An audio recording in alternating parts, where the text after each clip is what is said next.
ஒரு கார்த்திகை மாத கருக்கிருட்டு. செங்கல்பட்டிலிருந்து படப்பிடிப்பை முடித்துக்கொண்டு எம்ஜிஆர் அவர்கள் நடுநிசி 12 மணி வாக்கில் காரில் வந்து கொண்டிருக்கிறார். கண் விழித்தவாறே தனது காரில் எம்ஜிஆர் அவர்கள் வந்து கொண்டிருந்த பொழுது வழியில் போலீஸ் உடையில் நின்ற ஒருவரை பார்க்கிறார். எம்ஜிஆர் அவர்களின் கார் அவரை கடந்து செல்கின்ற போது எம்ஜிஆர் அவர்களின் நெஞ்சில் பொறி தட்டுகிறது. ஆள் நடமாட்டமே இல்லாத இந்த அர்த்த ராத்திரியில் அந்த போலீஸ்காரர் பஸ்ஸுக்காக காத்து நிற்கிறார் என்பதை எம்ஜிஆர் அவர்கள் புரிந்து கொள்கிறார். உடனே தனது டிரைவரிடம் காரை நிறுத்த சொல்கிறார் எம்ஜிஆர். கார் பின்னோக்கி வருகிறது. போலீஸ்காரரின் அருகில் காரை நிறுத்தி கதவை திறந்து ஏறுங்கள், எங்கே போக வேண்டும் என்கிறார் எம்ஜிஆர். பரவாயில்லை, நான் பஸ்ஸிலே வந்து விடுகிறேன் என்கிறார் அந்த போலீஸ்காரர்.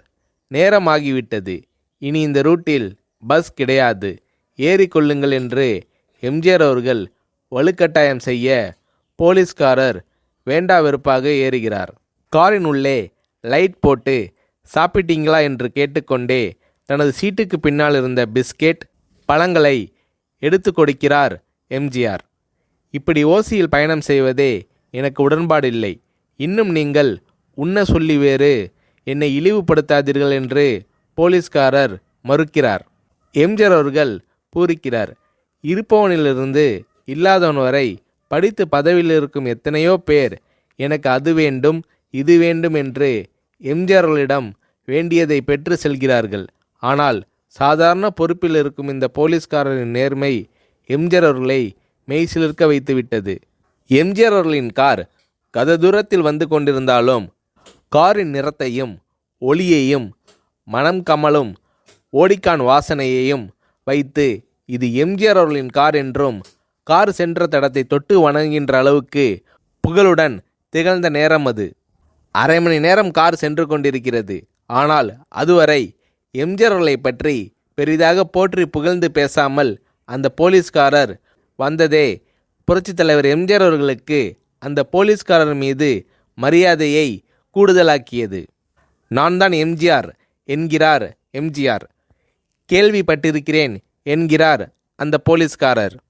பொன்மனச்செம்மல் எம்ஜிஆர் அவர்களின் முகத்தில் கோபம் இல்லை, பதிலுக்கு பொன்முறுவல் மலர்கிறது. என் படங்களை பார்த்து இருக்கிறீர்களா என்று கேட்கிறார் எம்ஜிஆர். நான் சினிமாவே பார்ப்பதில்லை என்கிறார் அந்த போலீஸ்காரர். புரட்சித் தலைவர் எம்ஜிஆர் அவர்கள் இன்னும் பிரமிக்கிறார். இப்போது கார் சத்தத்தை தவிர ஒரே நிசப்தம். போலீஸ்காரர் தனது வீட்டிற்கு 1/2 கிலோமீட்டர் தூரத்திற்கு முன்பே காரை நிறுத்த சொல்லி இங்கேயே இறங்கிக் கொள்கிறேன் என்கிறார். ஏன், நீங்கள் குறிப்பிட்ட அந்த விலாசம் இன்னும் 1/2 கிலோமீட்டர் தூரம் இருக்கிறதே என்கிறார் எம்ஜிஆர். சாதாரண போலீஸ் உத்தியோகத்தில் இருக்கும் நான் காரில் வந்து இறங்கினால் என் வீட்டிற்கு அருகில் உள்ளவர்கள் என்னை தவறாக நினைத்து கொள்வார்கள்.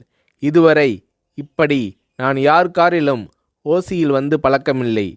நீங்கள் இவ்வளவு தூரம் செய்த உதவிக்கு நன்றி என்கிறார் அந்த போலீஸ்காரர். புரட்சித் தலைவர் எம்ஜிஆர் அவர்கள் அதற்கு மேல் எதுவும் பேசவில்லை. அவர் எந்த போலீஸ் ஸ்டேஷனில் பணிபுரிகிறார் என்பதை மட்டும் கேட்டு தெரிந்து கொண்டு கிளம்புகிறார். அடுத்த நாள் செங்கல்பட்டு போலீஸ் ஸ்டேஷனுக்கு ஃபோன் செய்து நான் எம்ஜிஆர் பேசுகிறேன் என்கிறார் எம்ஜிஆர். ஃபோனை எடுத்த டிஎஸ்பி உதறலோடும் உற்சாகத்தோடும் தலைவரே வணக்கம் என்கிறார். இரவு சந்தித்த போலீஸ்காரரை பற்றி விசாரிக்கிறார் எம்ஜிஆர். அந்த டிஎஸ்பி சொல்கிறார், நீங்கள் குறிப்பிடும் அவர் இன்று விடுப்பில் இருக்கிறார். அவர் கையூட்டு வாங்காதவர், கடமை தவறாதவர், காவல்துறையின் நேர்மைக்கு இவரே இலக்கணம். வெற்றிலை பாக்கு, பீடி, சிகரெட் போன்ற போதை வஸ்துக்கள், நாடகம், சினிமா போன்ற பொழுதுபோக்கு அம்சங்களையெல்லாம் இவர் அறியாதவர். கல்யாண வயதில் உள்ள 3 பெண்களையும் கரை சேர்க்க முடியாமல் கஷ்டத்தில் இருக்கிறார் என்கின்ற விபரம் டிஎஸ்பியால் எம்ஜிஆர் அவர்களுக்கு சொல்லப்படுகிறது.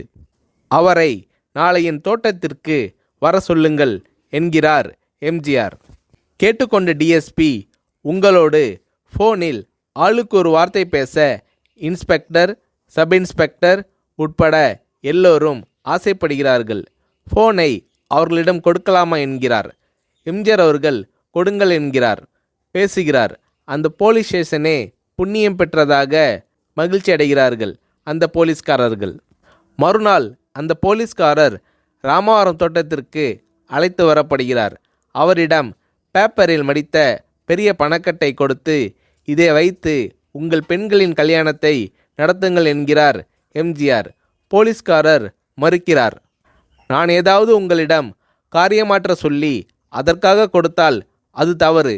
என்னால் ஆக வேண்டியது உங்களுக்கும், உங்களால் ஆக வேண்டியது எனக்கும் எதுவும் இல்லை. நான் உங்கள் கூட பிறந்த ஒரு சகோதரனாக நினைத்து கொடுக்கிறேன், பெற்றுக்கொள்ளுங்கள் என்று சொன்ன பிறகு கேட்டும் கூட கிள்ளி கொடுக்காத கனவான்கள் வாழும் இந்த உலகில் ரோட்டில் நின்றவனை அழைத்து சென்று அள்ளி கொடுத்த எம்ஜிஆர் அவர்களின் கருணையில் நெகிழ்ந்து போய் பெற்றுக்கொள்கிறார் அந்த போலீஸ்காரர்.